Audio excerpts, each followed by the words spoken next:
Okay, so good morning or good afternoon or good evening. My name is Victor, and I'm going to be your anchor for today's training. So today we want to look at cloud. We want to look at cloud technologies, right? So cloud computing, we want to look at cloud computing and we want to see what is cloud computing. Then we also just want to look at some certifications. But before that, we can look at why cloud computing, what? And we can also look at when should somebody, or maybe look at how should somebody get into cloud, right? So please, if you come into the call, try as much as possible to mute your mic.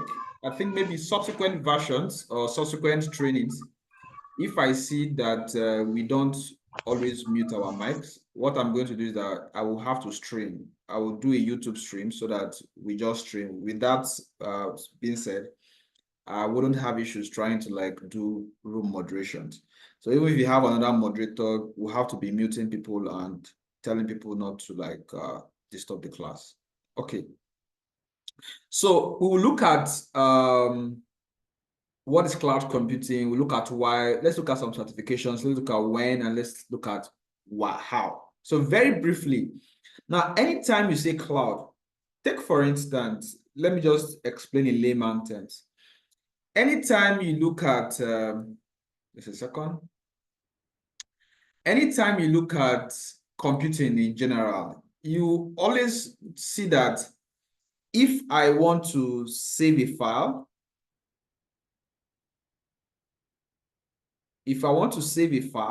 let's say I have a folder, I have a file here, and I want to save it. What will happen is that I will save it in my hard disk, or I will save it in my maybe flash drive, or at times some people say pen drive. I'll save it in maybe in a memory card or in an SDX or something of that nature. That's file. And most of the times, if I want to, let's say, do some write-ups, I might need to install a software. So something like maybe Word, something like WPS, this is owned by Microsoft, and so many editors, right? So that I can do all my writings. Let's say, for instance, I need to have a system that is going to help me power quite a lot of things that I do in the office. That means that maybe I need a server. That server needs to have maybe a high processor, maybe need to have a very high RAM, and maybe need to have a very, very big hard disk that is going to contain quite a lot of things. So I have server, I have software, I have maybe files. At times we call this storage. Now, normally, I will do this just within my system, right? Maybe I'm this guy. But I'm always going to have some form of limitations in how much. Let's say I want 1 terabyte, and suddenly I will need, let's say, 100 terabytes. What will happen? I have to get to the market and do that procurement, which is a lot of budget and the rest. So in cloud computing, we're just saying, can we have some set of computers that are interconnected, that are in different parts of the world, right? We just have a globe, right? Can we have systems in different parts of the world that I can readily have access to from anywhere? And that's why most of the times when you want to say cloud, you see something like a cloud, a cloudy kind of stuff, right? Cloud computing is just basically we saying different servers, different systems in different parts of the world interconnected together to provide resources. And those resources come in different shapes and sizes. Some companies, imagine they are, let's say it's a photography company, they are doing, let's say, 5 terabytes every week. They literally cannot have one system where they are going to be storing that thing, except you are saying they're going to be buying new systems at every week, which is not sustainable. So the best thing is for them to just pay to a server system or a cloud service provider that is going to provide them on demand whatever kind of resources they need. So cloud computing is just a way for us to do things easily and access all of those things over the web. So we don't need to have all of those resources on our PCs. Same thing, your softwares, your hardware, anything tech, can we just have it over the internet? Instead of you to have your Microsoft Word or your WPS or any of your editing software on your system installed, why can't you just go to drive.google.com, right? Once you go in there, you sign in and you tap on Word, you can type in there and save it. That is cloud computing in action. So these are just basics of why we need cloud computing. It helps us to make things very, very easy, makes it very easy for us to scale things, and make it very easy for us to do computing. Now, the question is that you have quite a lot of cloud certifications. So there are quite a lot of certifications that we can take if we want to be cloud engineers, if we want to be cloud analysts, if we want to be cloud developers, if we want to be cloud security engineers. So think about any area in tech, there's always a cloud career. Now, you are going to have all of the certifications based on the cloud service provider. So who are the top cloud service providers? So you have Google. So theirs is called GCP, right? Google Cloud Platform. This is Google. This is cloud. This is platform. So you have AWS. This is Amazon Web Services.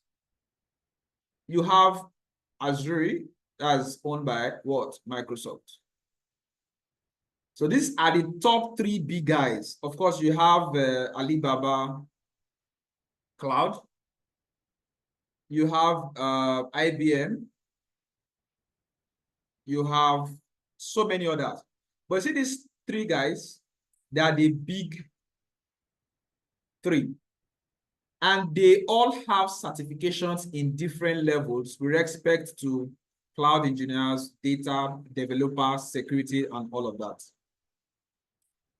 Now, as a Google partner, if you want to look at certifications for Google, you have the Google Digital Leader.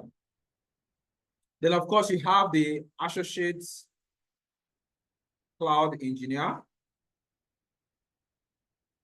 Then, of course, you now have certifications in data, in architecture, in security, in business development, and the rest. So if you want to start your cloud journey, the very first certifications, if you are going to be using Google, should be what? Google Digital Leader certification. If you are using AWS, it should be AWS Cloud Practitioner. So these are the very fundamental and first basic certification. Of course, you also have for Microsoft, they call their own Azure fundamentals. They call theirs Azure fundamentals. So our focus is here. What we want to do, we want in 7 days to go over the curriculum, right? Then 2 persons, we're going to give them $100 worth vouchers.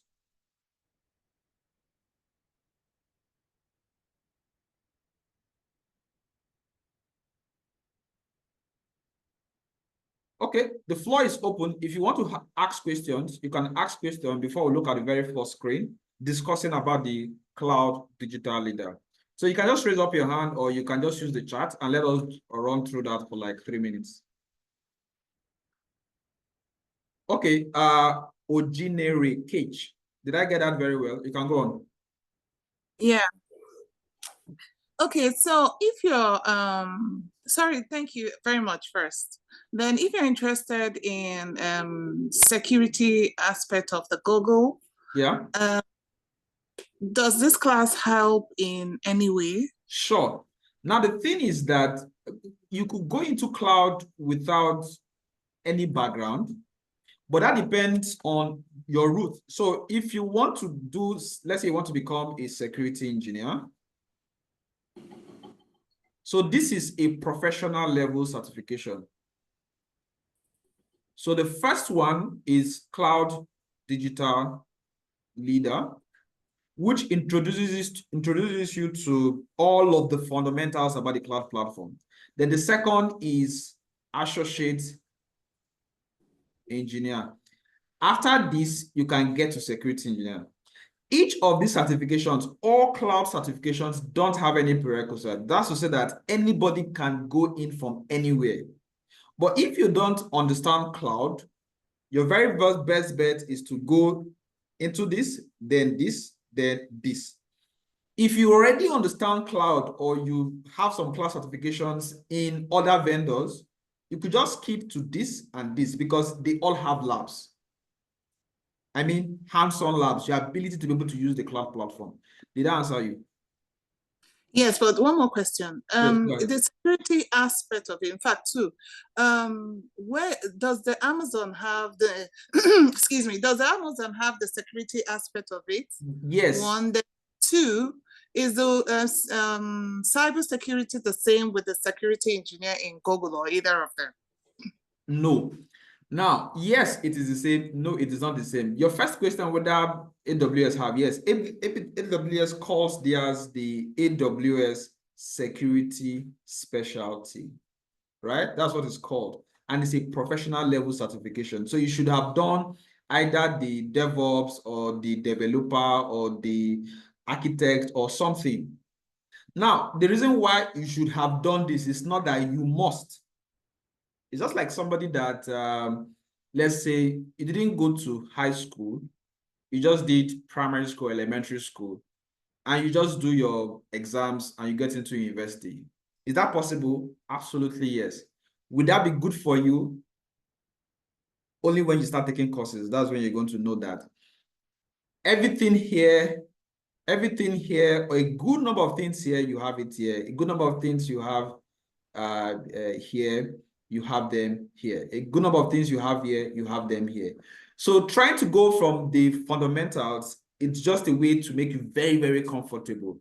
So for instance, if you've not done anything cloud, let's say in AWS, and you just want to do specialty, everything is just going to sound very French if you're an English person, and it's going to sound, what's it called?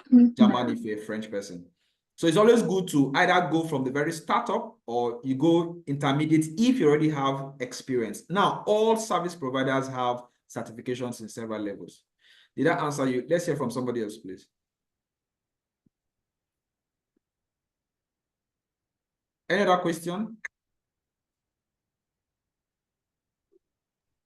I'm just coming, sir. Can I get the recorded session? No, recorded session will not be available. Chineke. Okay, thank you very much. Let me get on to part 2.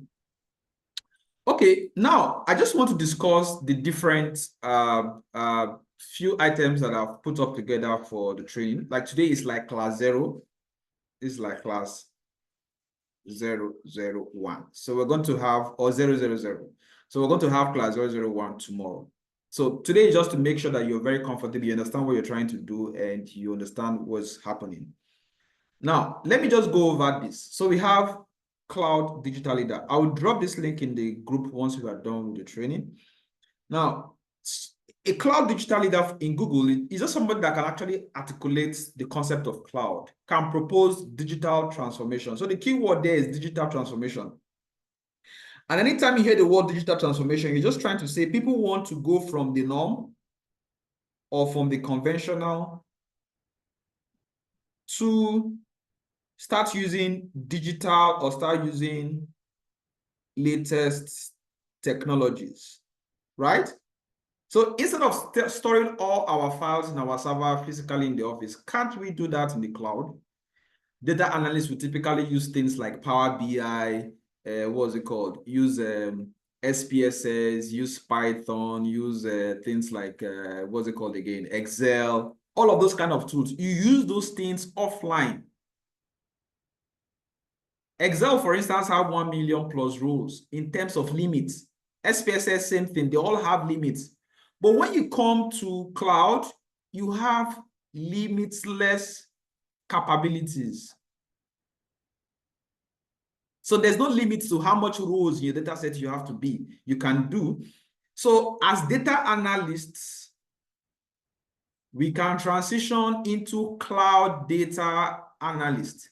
The difference is that instead of you running your analysis and whatever in one software you have installed on your system, why can't you just use the cloud and run all of those things and with limitless capacity?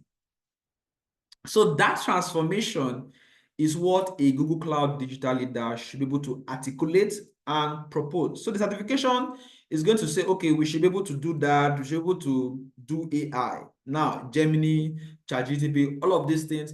Even in cloud platforms, you could build chatbots. You could do quite a lot of things that you cannot do or in a very short while if you have to start everything from scratch.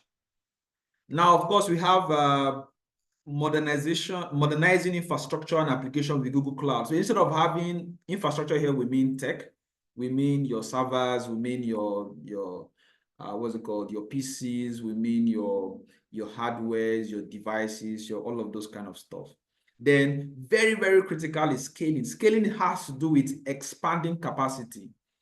Can we just say, okay, this morning we need just only one PC to run our services. The next moment, have you thought about recruitment platforms?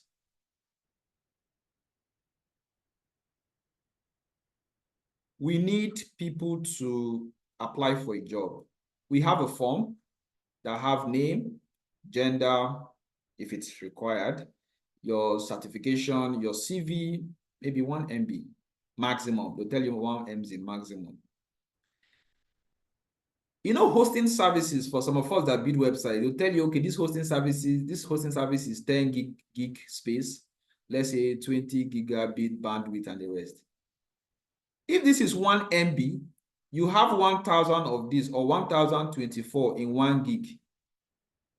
You have roughly around 10,000, right? Persons that can apply. So only 10,000 persons can apply on this recruitment form, which equals to our 10 gig space we bought for our hosting website.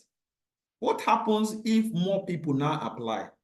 That site will be down. That site cannot take care of that or will not have the resources to be able to take in that traffic. So you hear things like the site is slow. I can't upload my files. My file is not uploading. What's going to happen is that people can manually upgrade this 10 gig, or with cloud scaling, this can expand on demand. So we don't need to manually do that. We just say, okay, you're going to start from 10 gig. If I need, let's say 50 gig, no problem. If I need 60 gig, no problem. If I need 100 gig, just send me an email and notify me that, okay, I have hit 100 gig. That's all. Just a small function, a small script. We do all of these configurations. I wouldn't need to bother that, oh, maybe my 10 gig or whatever is going to finish up when I have 10,000 people and the rest. So that is scaling, and you can only do that with cloud platforms. You cannot do that with conventional, static, or on-site IT infrastructure. So these are some of the concepts you're going to learn in this course. Then about the exam. So here, things you need to know about the exam is exam is roughly around 90 minutes. I took the exam some time ago and I was able to write the exam in just 23 minutes. So if you're already used to cloud, you could trash out the exam in 30, 40, 50 minutes, depending, but most exams will allow you enough time to go through the exam and you don't need to rush it. It's $99. If you're in some developing countries, it's around $60.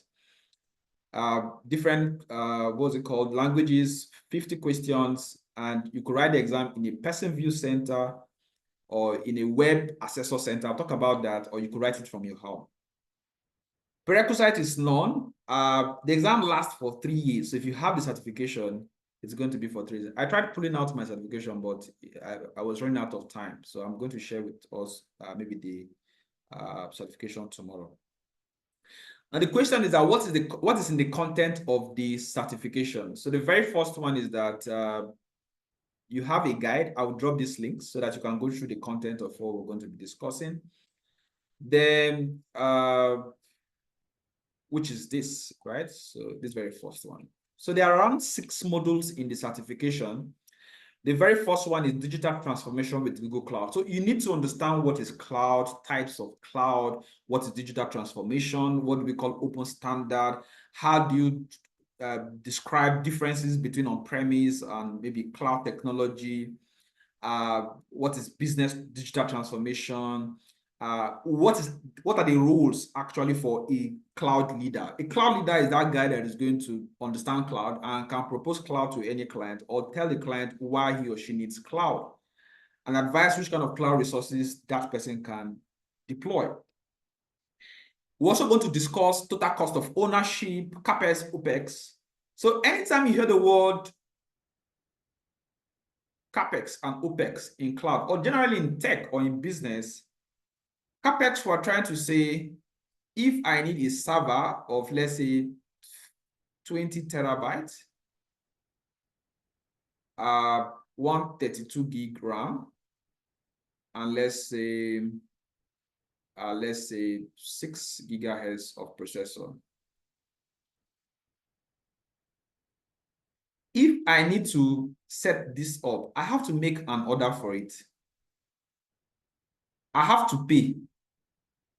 I have to get it delivered. I have to install it. I have to get guys that we manage. Installation will mean that I have to have power. I have to have security. Quite a lot of things in order to just set up this guy here so that somebody doesn't steal it. In OpEx, we are saying that we just need to consult a cloud service provider, Google in our case here, and just go to the cloud console, just log in, and just click, I need the server of this, and you click submit or create. It's ready. You just pay subscription if it's $10 per month and whatever, that's all. So this is capital expenditure. This is operational. So you just pay fees monthly or on usage or on demand. Then you're going to understand things like DNS, ISP, domain name service. Then we'll talk about total cost of ownership, because total cost of ownership have to do with what's going to be the total fee of me acquiring cloud, because it's not just to go click that. You still have to think about cost of the guy that is going to be responsible for that, and maybe if you are going to need support and all of that. But it's still quite cheaper compared to if you're trying to set up all of those things physically. Then we also look at PaaS, look at cloud models. Some of us that have done maybe cybersecurity, or some of us that have done, let's say, IT support, or some of us that have done, let's say, business, maybe some of us are business analysts, who might have come across these words, right? Infrastructure as a service, platform as a service, software as a service. There are different models in the cloud. Then we have digital transformation. So how do we tell what we need to do? What are different kinds of data? And also, how do we make sure that they are secured? We're also going to look at databases. We'll look at storage. So SQL is, right, structured query language.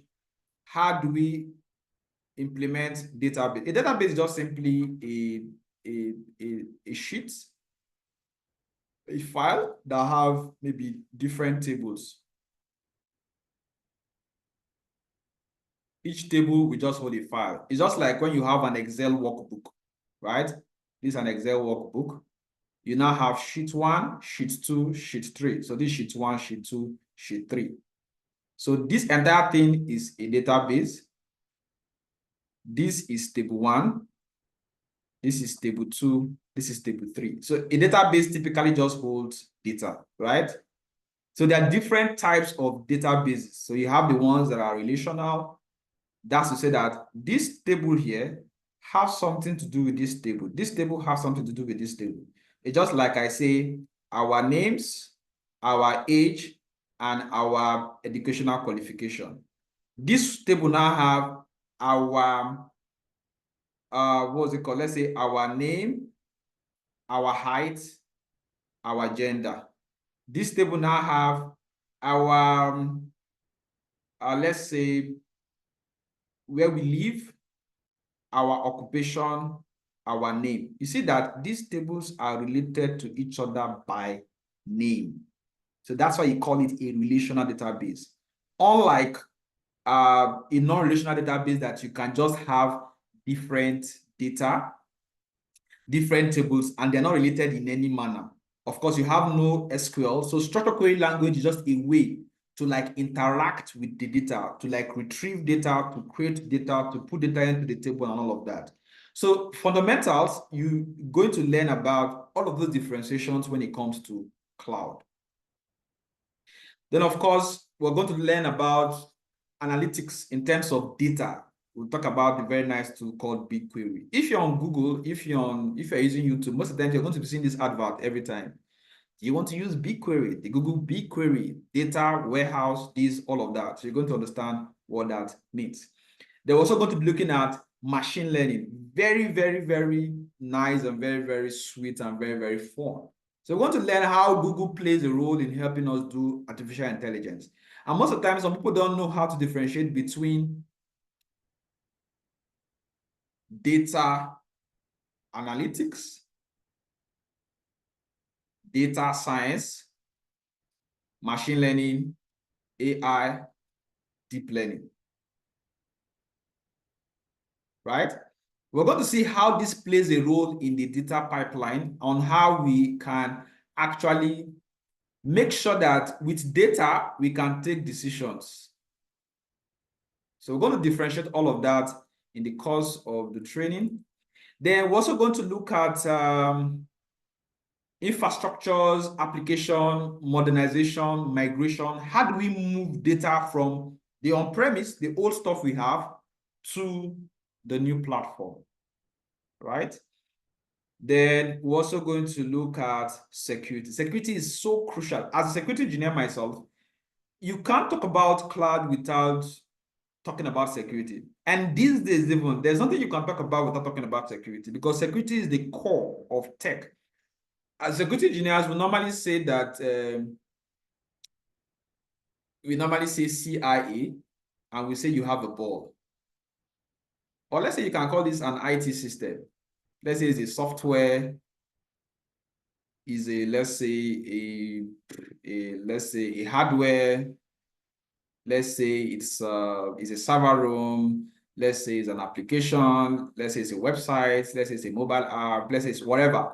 Any of these guys, integrity, confidentiality, availability. If you keep this ball here, what's going to happen is that it's very, very easy to access, accessibility, very easy, available. Then it's going to have some flaws in confidentiality. That means people can just see anything they don't need to even see. Then integrity, people can pilfer, people can change, people can alter, people can adjust, people can just mess up with things. There's no integrity of data. So in cloud, you must have a balance between these three guys. And that's the job of a security analyst. But even for a cloud starter, for a cloud associate or a cloud enthusiast, understanding cloud doesn't mean that you just, because it is easy or because you can just upload things and store things. That's why you see some ministries, some agencies, some private companies, they get their buckets or their storage stuff hacked or accessed because they didn't put security in mind. So those are what things we're going to be looking at in trust and security. Then scaling, which is the last part, we're going to see how do we understand scaling? How do we understand pushing things to limit or improving on things from maybe very small things to as large as we are going to need them.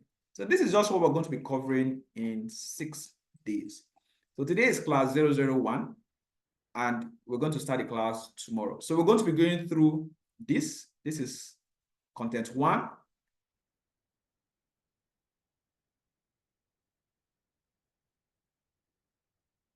This is content 2. If you have questions, you can go ahead and ask. Just raise up your hand and indicate so that I can call you.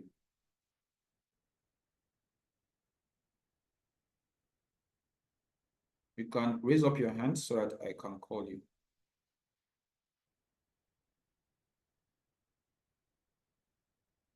Anyone?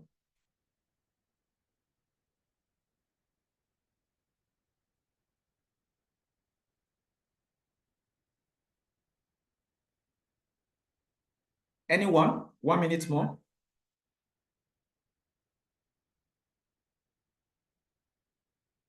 Okay. In the absence of any question, that's going to be all for today. I'm going to drop a form, a link in the group, which you are to fill. So if you fill the link, you're going to get a response before tomorrow's class containing these links and all of these slides so that it helps you prepare for the certification. Or we're going to send the slide after each day's class so that you can prepare. And at the end of every class, we're going to have a short quiz so that you can answer them. Then at the end of the class, we're going to have an exam. So my best 2 students, then you're going to get a voucher for the certification. And so that by next week, you should be writing and taking an exam. Sometime next month, we can get to the next stage where we're going to run also a free session on the cloud engineer. Then subsequently, we can also look at professional levels like security, data, machine learning, AI, and the rest. Another chance. Any question? Okay, that will be all from my end. I'm going to see you in the group. I'll open up the room. We'll have a small 5-10 minutes discussion, and that will be all.